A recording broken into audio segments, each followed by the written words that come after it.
Hi, I'm Wendy Zuckerman, and you're listening to Science Versus from Gimlet Media. This is the show where we pit facts against 420.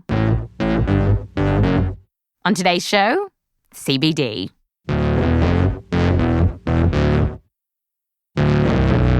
CBD is a chemical that's extracted from cannabis, and it's all the rage right now. So, I'm at a very bougie coffee shop in Brooklyn to try it out. We are in the heart of Williamsburg. There's lots of plants around and wicker furniture. The clientele is Brooklyn fancy. They kind of look like bankers who at some point in their lives wanted to be screenwriters. And I'm here with senior producer Caitlin Sori, who at one point in her life wanted to do hard-hitting journalism. There's a lot of subtle geometry in the woodwork here. Have you noticed? But she's now stuck with me talking to our very friendly barista, Will, who walked us through this new CBD craze. Who tends to order CBD stuff? I feel like the most open-minded people you'll ever meet here in Williamsburg, honestly. Will told us that most of his customers add CBD to take the edge off. If you feel stress on your shoulders, it kind of helps it drop a little bit because people think that you're going to go on this euphoric adventure having CBD. It's nah. It helps you just feel a little bit more relaxed. It's like getting a 10-minute massage, like a nice quickie, and you're in and you're out. But online, people claim this chemical can do way more than a massage. They say it reduces pain, helps with sleep, makes you lose weight, and can even clear up your acne. Here's how the menu at the coffee shop sold its benefits. This high-potency tincture reduces stress and anxiety, pain, inflammation, and promotes balance of mind and body. And so, Will told us that he likes to add CBD to a bunch of stuff, including his coffee. It's like you get your boost, but you also feel a bit more relaxed at the same time. And his smoothies. That's why I love it. It's so good. And his little shots of juice. Look at Vitality shots.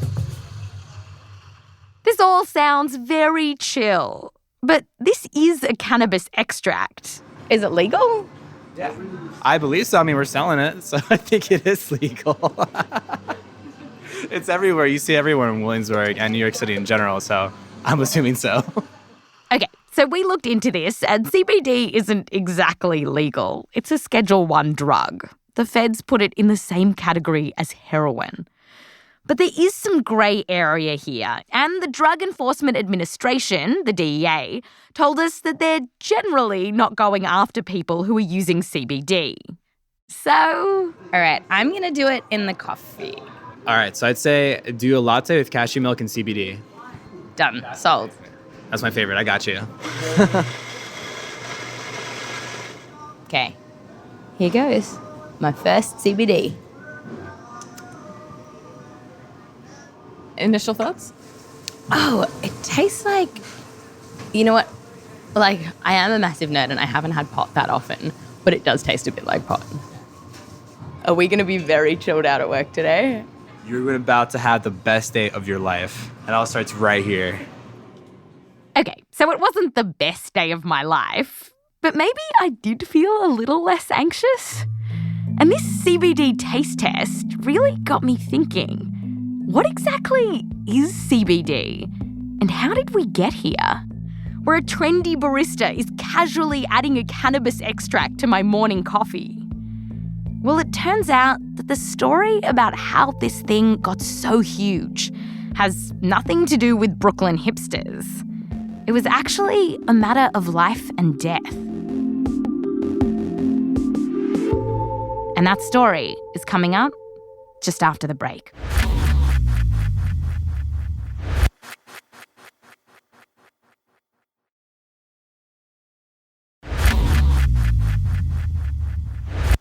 Welcome back. Today we're tackling CBD, a substance found in pot. And we're starting with the unlikely tale of how it went from being virtually unknown to becoming the coolest chemical around. Sorry, hydrogen peroxide. Okay, and our story starts a long way from trendy Williamsburg coffee shops. It was 2006, and in a small town in Colorado at the foothills of the Rocky Mountains, Paige Figi had just given birth to twin girls. Everything was perfect. They were born healthy. Everything was awesome. And they were a joy. Paige was settling into life with her 2 little girls, but then something happened to one of the twins, Charlotte, when she was only 3 months old. I was getting her dressed, and my husband was changing her diaper, I believe, getting her dressed, and she started shaking, and she was blue and convulsing. It was terrifying. I mean, it's absolutely terrifying to see her healthy child that way. Paige and her doctors hoped that this was just a one-off. Sometimes babies have seizures and they never happen again. But that wasn't what happened here. Charlotte started having seizures again and again. And sometimes they went for hours. I think her longest was 4 hours long. And so they just started coming.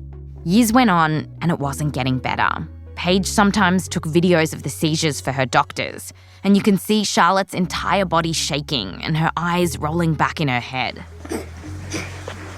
It's okay, honey. Mommy's here. Doctors gave Charlotte all these meds to stop the seizures. Paige thinks it was about 15 different drugs, and nothing worked. We tried everything, and we tried everything by the time she was 2.5, 3 years old. Everything, and some of them multiple times. Charlotte was eventually diagnosed with a rare form of epilepsy called Dravet syndrome. It has no cure, and it's really scary. A lot of kids with Dravet's die before they're 10 years old, and Charlotte's case was bad.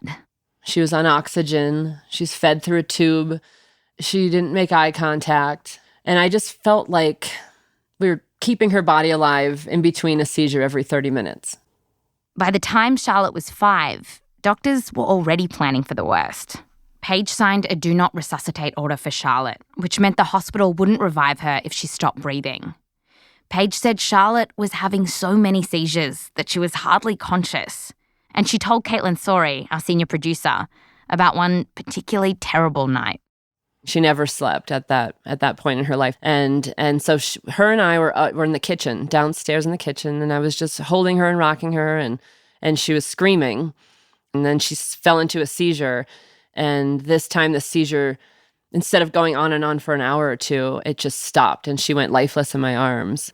And then I just started doing CPR right there. But that's rare that it works. So it was it wasn't like, come on, Charlotte, get through this. It was me saying goodbye. Were you almost feeling like perhaps at this point it's better if she does? Absolutely. It was I wanted her to be at peace. I was saying it's okay. I love you and it's going to be okay. And just to let go. And just hoping she would. I mean, at that point it was just so bad. You're just hoping whatever happens after you die, go there and it's okay. And I was giving her my blessing to die. Charlotte didn't die that night, but Paige knew she may only have a few weeks to live, and it was clear she was in pain. So Paige started hunting for something that could help her die as peacefully and painlessly as possible. And Paige figured, well, we're in Colorado, medical marijuana was legal, and cancer patients were using it for their pain. So she thought maybe marijuana could help Charlotte. I know that sounds crazy, and I'm not this, way out there hippie mom. It was just like, whatever works. Paige started researching marijuana, trying to figure out what strains might be good for Charlotte's pain. And she found something unexpected. Paige stumbled across some small studies from decades ago about a particular chemical in marijuana, CBD, or as it's known in the literature, cannabidiol. Now, this chemical didn't seem to get you high, but it could do something else, something potentially amazing for Charlotte. In these small studies, CBD looked like it could prevent seizures. So Paige dives into the research to find out everything she can about CBD. She calls scientists from around the world. I called everybody all day, and they could hear her seizing in my arms on the phone. And it turned out that very few researchers knew anything at all about CBD and seizures. The science was kind of flimsy. But Paige had nothing to lose, so she decided to try it on Charlotte. Her next step? Finding marijuana with high levels of CBD. And this turned out to be harder than you might think. There wasn't a big market for that kind of weed. I went to every dispensary. I called every person. I remember my last dispensary I visited. I had called them. They said, we've got this stuff. It doesn't get you high. It doesn't get you high at all. And I said, that sounds really promising. So I went down there, cloud of smoke. You could see the smoke coming out of the back room. They had smoked it. They had smoked the last little bit of this that they had. What? They wanted to see. They're like, yeah, it really doesn't get you high. And I just felt like I'm done. I'm done with all of this. And I quit in that moment. Yeah, thanks to these bozos at the dispensary, Paige's shot at getting CBD for Charlotte went up in smoke. And Paige thought, you know what? I give up. This is never going to happen. But then the phone rang. One of those people I had called me, and he said, I've got this guy. I'm going to send him to your house. He's a pot grower, and he knows some stuff that might interest you. I'm like, no, I'm done. I quit today. Thank you so much. And the doorbell rings. The guy on the phone had given Paige's address to the pot grower, and now the pot guy was on her doorstep. And he was about to completely change Charlotte's life. That man that came to my door that day was Joel Stanley. Joel Stanley. She was nice, but you could tell I was the pot guy. Here's another damn pot grower, right? But then we started talking, and it quickly turned into her realizing that we had exactly what she was looking for.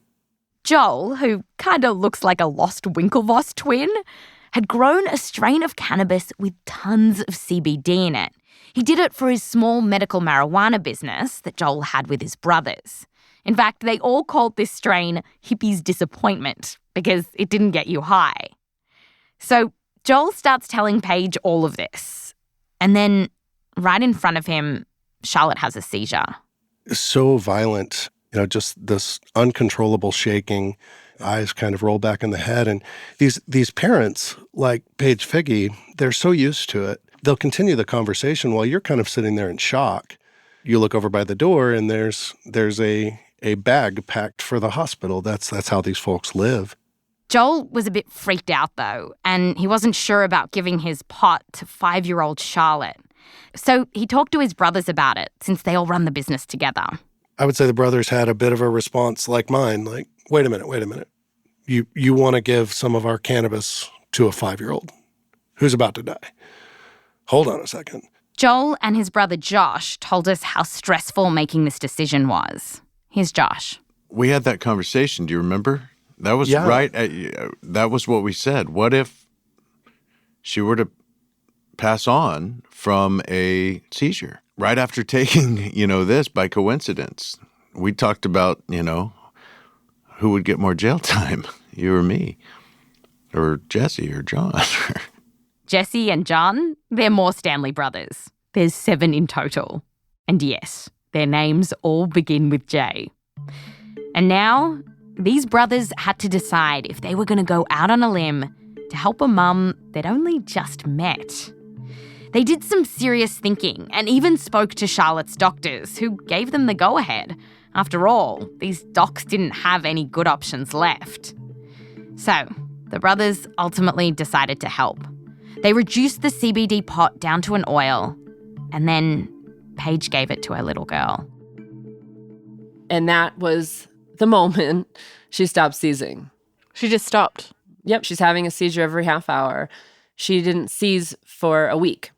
At first, Paige thought, no, this can't be the CBD. I didn't believe it. I honestly didn't. I don't mean like I was astounded. What I mean is I didn't believe it was working. But weeks, months went by, and while Charlotte's seizures didn't go away entirely, the difference was huge. Paige says Charlotte went from not talking and being fed via a feeding tube to running around with her siblings. She feeds herself now. She's started school. She walks. She rides a bike. She can talk. And so she's just a kid running around. She's special needs, but she's has a life again. It's just a total 180. Charlotte, say hi. Hi. Yes. Charlotte, say mommy. Mommy. Oh. The Stanley brothers ended up naming their CBD after little Charlotte. Instead of Hippie's disappointment, they called it Charlotte's Web. And this is where things really started taking off for CBD and the Stanley brothers. Once the epilepsy community got word of what CBD could do for Charlotte, desperate families with no other medical options wanted to get some. Before Charlotte's story went viral, the Stanley brothers only had a supply for about 50 people. Soon, they had a waiting list of 15,000. We would have people that would find out where we lived, where I personally lived, and knock on the door to explain to me why their child needed to be moved up on the waiting list and why they were worse than another. Well, it was impossible to keep up with any of it. It was so heavy. Since Charlotte's story, scientists have run several clinical trials testing if CBD can help with some kinds of epilepsy. And it can. Not in all kids, but it has a big enough effect that the FDA approved a CBD-based drug this year, and it just hit the shelves. And while the epilepsy community was getting very excited about CBD, the internet also got a hold of it. There were tales around the web of this great new chemical that didn't just cure epilepsy, but also aches and pains. Demand for this stuff was skyrocketing, and the Stanley brothers fast became one of the biggest CBD suppliers in America. I mean, there are millions of consumers now, right? Some portion of those are reporting experiencing amazing results for one reason or another. And people are buying it for all sorts of things, like anxiety. That's the number one reason we see people buying now. Then number two, people are saying sleep. And then also some people are using that have cancer. Some people are using that have MS, Parkinson's, Alzheimer's, rheumatoid arthritis, lupus. Before too long, Gwyneth Paltrow's Goop started spiking cocktails with CBD, and Joe Rogan was using CBD lotion for his injuries. And these claims have really snowballed. Just last year, some websites were even suggesting that CBD could treat cancer. The Stanley brothers got in trouble with the FDA for linking to a website like this. They're more careful now. But still, Josh is keen on the powers of CBD. He wants to see people taking it every day, like a vitamin. We'd like to see this in everyone's medicine cabinet as a therapeutic, a nutritional therapeutic. Okay, so CBD arrived on the scene as almost a miracle cure for some types of epilepsy. And now it's exploded into this phenomenon where people are using it to treat just about anything. So after the break, what can science tell us about this chemical? Will CBD live up to the hype? That's coming up.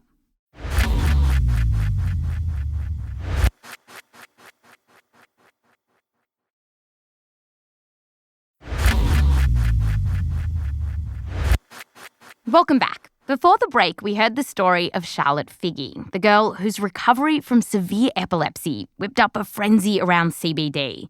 And now people say that CBD can help with all kinds of things, from pain to depression and anxiety, and even clearing up acne.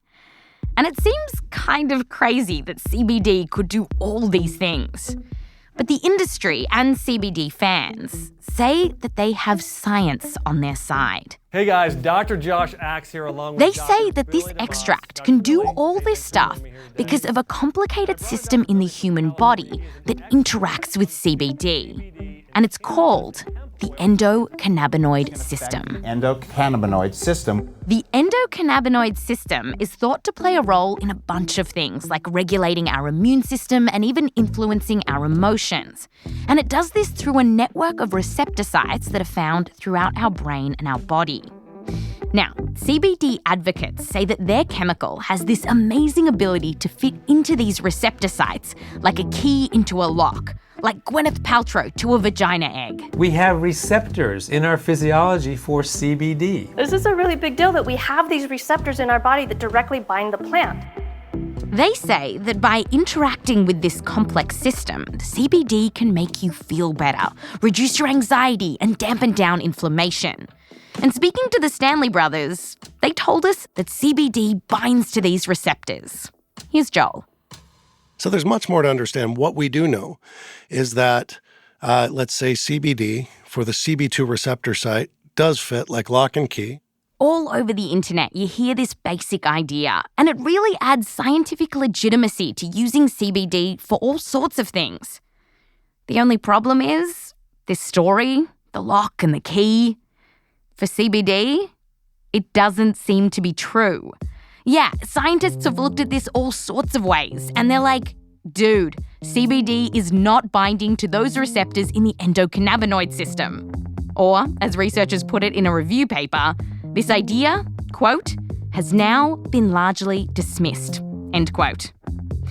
The truth is, we don't know what CBD is doing. We talked about this with Kent Hutchison, a professor and neuroscientist at the University of Colorado. So, we don't even know the mechanism yet in terms of how CBD works in the brain, right? I mean, there's maybe some hints in the literature in animals, but even that is pretty spotty.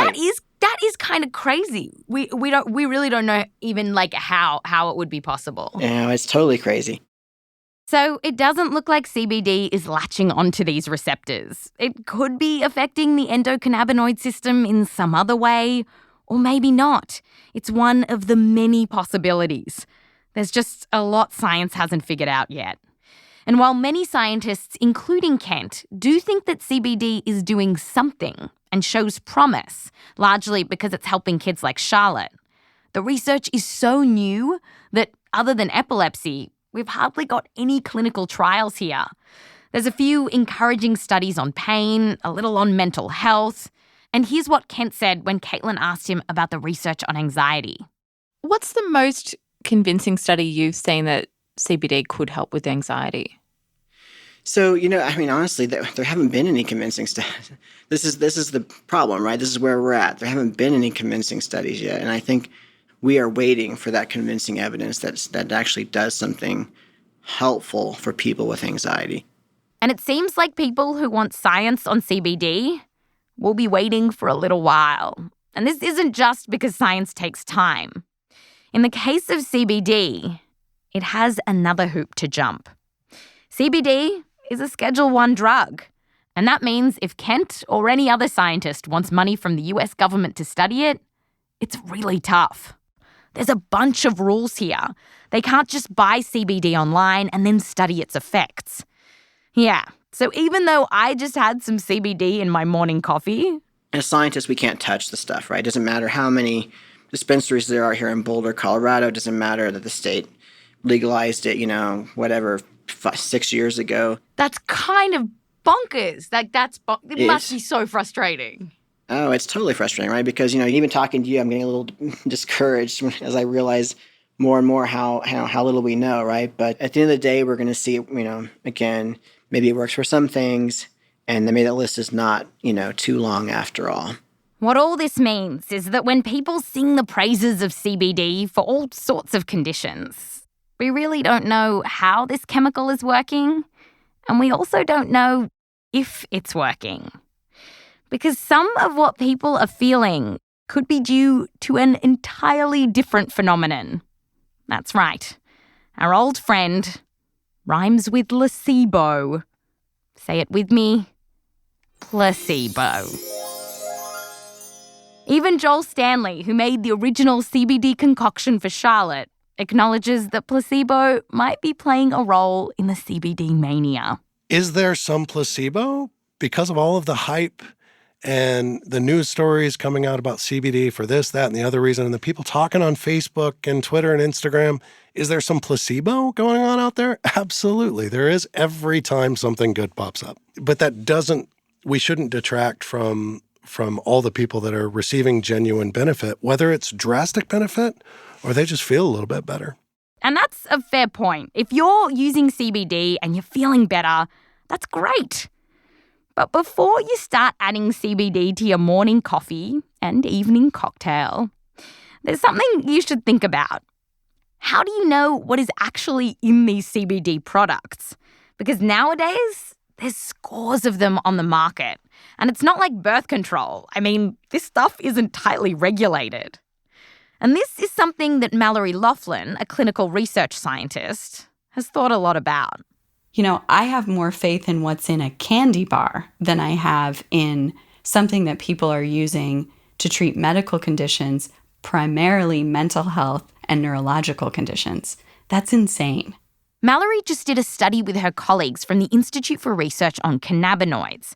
They analysed what was inside over 80 CBD products. And so, what did they find? Oh, the overwhelming majority were not accurately labeled. 70% had labels that didn't match the stuff inside. Yeah, 70%. They either had too much or too little CBD in them. And while that's not great, what is perhaps more concerning is that 1 in 5 of the products had some cheeky THC in them. This is the psychoactive chemical in weed that gets people high and gives them the munchies. It's probably not something you want in your coffee before work, unless you're running a billion-dollar electric car empire. But seriously, Mallory told us about this one report of a few kids who are acting funny after taking CBD for epilepsy. The doctors tested them and they were positive for THC. And so they were intoxicated. They were high. They were high. Yeah. Oh. And the parents thought they were giving them pure CBD. They thought they were treating them. They were giving them something non-intoxicating. So they weren't expecting their kid to get high. And yeah. Yeah. THC in your CBD? It can happen. Now, one thing to note about Mallory's research is that her team got funding from the weed industry. But the findings do hold up. When the FDA did a similar analysis a few years ago, they also found a few products of CBD had some wacky tobacco snuck in. Okay, so that's one risk. Getting high when you'd rather not be. And what if you're just getting CBD? Is that safe? Well, while we haven't followed people who use CBD in the long term, from the studies we do have, it doesn't have serious side effects. In the clinical trials, some people got diarrhea, nausea, or felt tired. When I took it, I did get sleepy. I had a nice nap. CBD? More like CBZ. Oh, geez. Anyway, there is also evidence that sometimes CBD can interact with other medications, things like antidepressants and some blood thinners. From what we're seeing clinically, we're not seeing anything too bad, I guess I'd say. But again, we don't know. There's not enough studies on this. Time will tell. But yeah, folks should definitely be aware. At the end of the day, CBD does seem pretty safe, but it's still early days, so it's tough to know for sure. So when it comes to CBD, does it stack up? Well, CBD can really help some people with epilepsy, which is pretty amazing. So we know that this chemical is doing something to our brains. But we're waiting on hard data for a lot of the other claims about anxiety and sleep and pain and everything else that people are using CBD for. Here's my prediction, though. Like every other wonder drug before it, CBD will probably turn out to work for some people, for some things. Maybe sleep, maybe anxiety, maybe it'll just end up helping kids like Charlotte. Staring into the crystal ball a year from now, I don't reckon you'll be so jazzed about adding CBD to your coffee. There will be a new thing in town. And, like always, we'll be here to rain on your parade. That's Science versus CBD. Hey, Caitlin, sorry. Hey, Wendy. So how many citations in this week's episode? Over 100. Ooh, we cracked the centennial? Sure. It's been a long week. If people want to read these citations, where should they go? They can go to the show notes in your podcast app. You can just click on it and you'll see the transcript right there, or you can go to the website, scienceversus.show. Thanks, Katie. Thanks, Wendy. This episode was produced by Caitlin Sori with help from me, Wendy Zuckerman, along with Rose Rimler, Meryl Horn and Odelia Rubin. We're edited by Blythe Terrell with help from Caitlin Kenny. Fact-checking by Michelle Harris. Mix and sound design by Emma Munger. Music written by Emma Munger and Bobby Lord. A huge thanks to Professor Elizabeth Teal, Professor Cinnamon Bidwell, Professor Celia Morgan, Associate Professor Ziva Cooper, and Associate Professor Didier Hutras Aswad, as well as Frank Lopez, Joseph Lavelle Wilson, and the Zuckerman family. Next week, the 7-minute workout. Can you work off that Thanksgiving turkey in just 7 minutes? I'm not in the mood to work out. I'm in the mood to be a whinger. There's no whinging allowed in the 7-minute workout. There's simply no time. I'm Wendy Zuckerman. Back to you next time.